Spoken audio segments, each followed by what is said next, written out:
नमस्कार. आपल्या चॅनलवर सगळ्यांचं मनापासून स्वागत आहे. आत्ता सध्या श्रावण महिना सुरू आहे. श्रावण महिन्यामध्ये अनेक उपाय, व्रत, वैकल्य ही केले जातात. कारण श्रावण महिन्यामध्ये खूप सारे सण हे एकामागोमाग येत असतात. सणांची अगदी रेलचलच या श्रावण महिन्यामध्ये असते.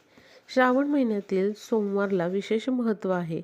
कारण या दिवशी महादेवांची सेवा, उपासना करण्याला महत्त्व आहे. श्रावणी सोमवारचे व्रत केल्याने महादेवांची कृपा आपल्यावर होते असे समजले जाते. म्हणूनच श्रावणी सोमवारला विशेष महत्त्व आहे. श्रावणी सोमवार दिवशी अनेक उपाय त्याचबरोबर सेवा महादेवांना प्रसन्न करून घेण्यासाठी केल्या जातात. जेवढं महत्त्व श्रावणी सोमवारला आहे तेवढंच महत्त्व श्रावणातल्या शुक्रवारला आहे.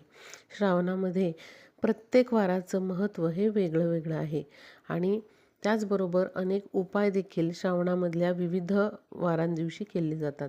त्यामध्येच बघा श्रावणी शुक्रवार दिवशी देखील अनेक उपाय, व्रत, वैकल्य केली जातात.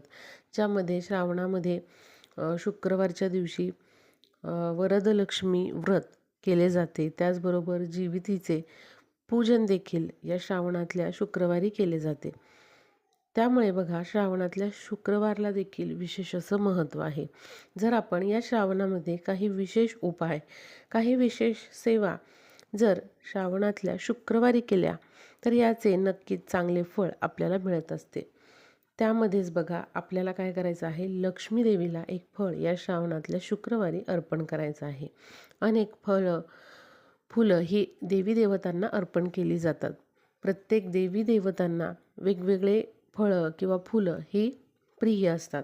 त्यामध्ये बघा महादेवांना धोत्र्याचं फळ, बेलपत्र हे अतिप्रिय आहे. त्याचप्रमाणे गणपती बाप्पांना जास्वंदीचं फूल, दुर्वा हे प्रिय आहेत. त्याचप्रमाणे लक्ष्मीला देखील काही फळं जर आपण विशिष्ट वारी अर्पण केली तर त्याचे अनेक लाभ हे आपल्याला होत असतात. तुम्हाला जर काही आर्थिक अडचणी येत असतील किंवा सततच्या आर्थिक नुकसान होत असेल, केलेल्या मेहनतीला, कष्टाला जर तुमच्या फळ मिळत नसेल तर बघा काही उपाय जर आपण श्रावणातल्या शुक्रवारी केले तर निश्चितच त्याची फळं ही आपल्याला चांगलीच मिळतात आणि नक्कीच आपल्या परिस्थितीमध्ये काही ना काहीतरी सुधारणा ही होतच असते. त्यामुळेच बघा लक्ष्मीला आकर्षित करणारी काही फळं, फुलं ही शुक्रवारच्या दिवशी अर्पण करणं हे अत्यंत शुभ समजलं जातं. कारण माता लक्ष्मी आपल्या घरामध्ये स्थिर राहावी, आपल्या घरामध्ये सदैव सुख समृद्धी नांदावी यासाठी श्रावणी शुक्रवार दिवशी केलेले हे उपाय अत्यंत प्रभावी ठरतात. हे उपाय अगदी 2 मिनिटाचे आहेत, पण तुम्ही अशा पद्धतीने श्रावणातल्या शुक्रवारी काही वस्तू, काही फळं, काही फुलं जर लक्ष्मी देवीला अर्पण केले तर निश्चितच आपल्या आर्थिक परिस्थितीमध्ये सुधारणा होते.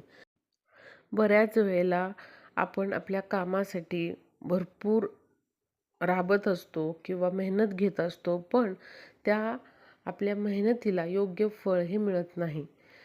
त्यामुळेच बघा आपल्या या कष्टाला, मेहनतीला योग्य असं फळ मिळावं, त्याचबरोबर आपल्या कष्टाचं चीज व्हावं यासाठी लक्ष्मी देवीला प्रसन्न करून घेण्यासाठी नक्कीच तुम्ही श्रावण महिन्यातील शुक्रवारी हे फळ देवीला अर्पण करायचं आहे. आता लक्ष्मी देवीला हे फळ अर्पण कुठे करायचं, तर शक्यतो लक्ष्मी मंदिरामध्ये जाऊन तुम्ही श्रावणातल्या कोणत्याही शुक्रवारी हे फळ लक्ष्मीला अर्पण करू शकता. आपली ग्रामदेवता असते, प्रत्येक गावात ग्रामदेवतेचं मंदिर हे असतं, तर तिथे जाऊन देखील तुम्ही हे फळ जे आहे तर ते लक्ष्मीला अर्पण करू शकता, देवीला अर्पण करू शकता किंवा कोणत्याही लक्ष्मीच्या मंदिरामध्ये जाऊन तुम्ही हे फळ अर्पण केलं तरीही चालेल.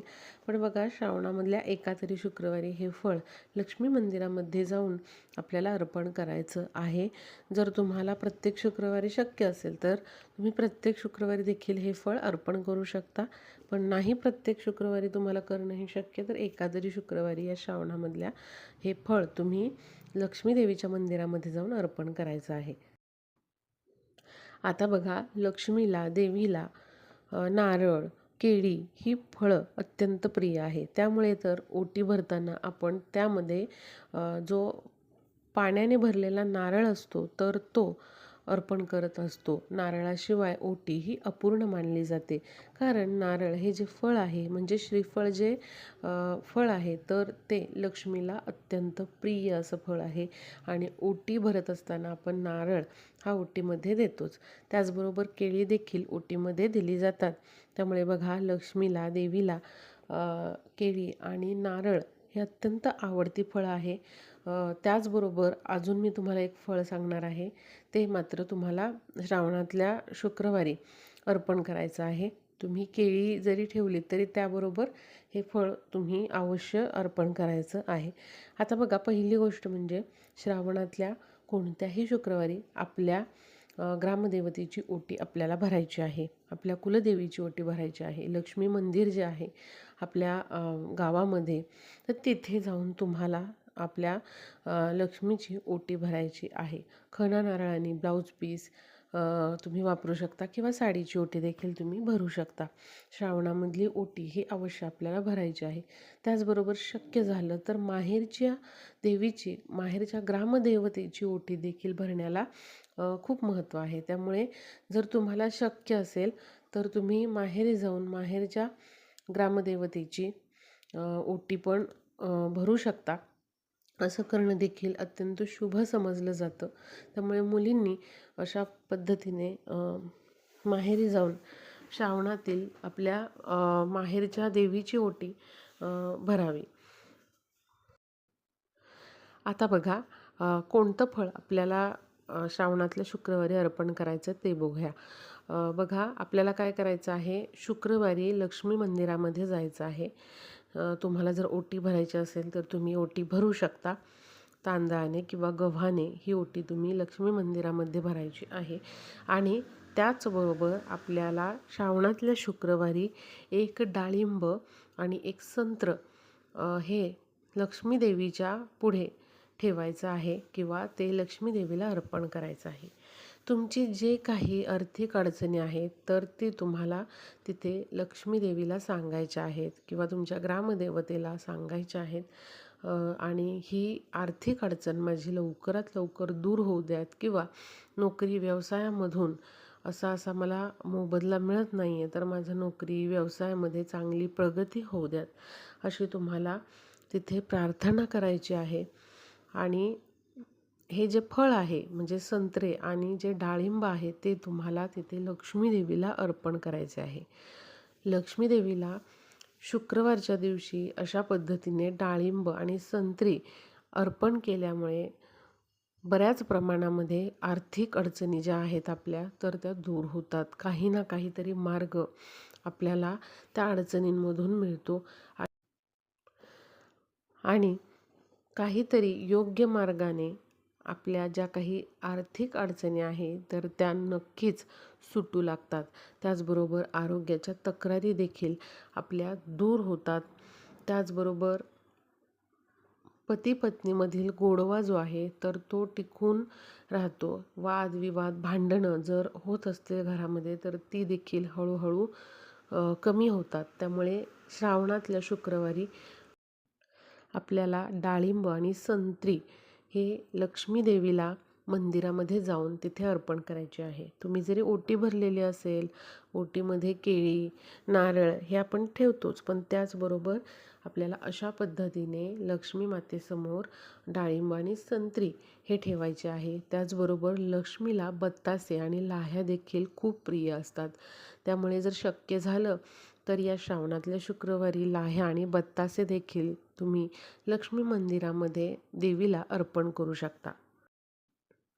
गुलाबाचं अत्तर हे देखील लक्ष्मी देवीला अत्यंत प्रिय आहे. त्यामुळे लक्ष्मी मंदिरामध्ये जाऊन तुम्ही गुलाबाचं अत्तर देखील तिथे अर्पण करण्याला विशेष महत्त्व आहे. आणि फुलांमध्ये तुम्हाला जर शक्य असेल तर कमळाचं फूल हे श्रावणातल्या शुक्रवारी तुम्ही लक्ष्मीला मंदिरामध्ये जाऊन अर्पण करू शकता किंवा एखादी छानशी वेणी गजरा हे देखील श्रावण शुक्रवारी देवीला अर्पण केले जाते. फुटाण्यांचा नैवेद्य देखील शुक्रवारी देवीला अर्पण करण्याला विशेष महत्त्व आहे. आता या सगळ्या गोष्टी ज्या आहेत, वस्तू ज्या आहेत, तर त्या कोणी अर्पण करायच्या? महिलांनीच करायच्या का? तर बघा, घरातील जर कर्त्या स्त्रीने या वस्तू लक्ष्मीला अर्पण केल्या तर खूपच उत्तम. पण काही कारणांमुळे घरातील स्त्रियांना शक्य नसेल, तर घरातील मुलींनी या वस्तू अर्पण केल्या तरी चालतील, किंवा घरातील जी मुलं आहेत किंवा पुरुष आहेत त्यांनी जरी या वस्तू अर्पण केल्या लक्ष्मी मंदिरामध्ये नेऊन तरीही चालेल, काहीच हरकत नाही. ज्यांना कोणाला श्रावणातल्या शुक्रवारी या वस्तू लक्ष्मीला अर्पण करणं शक्य नसेल, त्यांनी मंगळवारी जरी लक्ष्मी मंदिरामध्ये जाऊन या वस्तू अर्पण केल्या, किंवा जे मी फळ सांगितलं डाळिंब आणि संत्री, तर ते अर्पण केलं मंगळवारी श्रावणातल्या तरीही चालेल. तर नक्कीच बघा, अशा पद्धतीने मी जी फळं सांगितलेली आहे तर ती श्रावणातल्या शुक्रवारी किंवा मंगळवारी तरी लक्ष्मीला अर्पण करण्याचा सर्वांनी प्रयत्न करायचा आहे.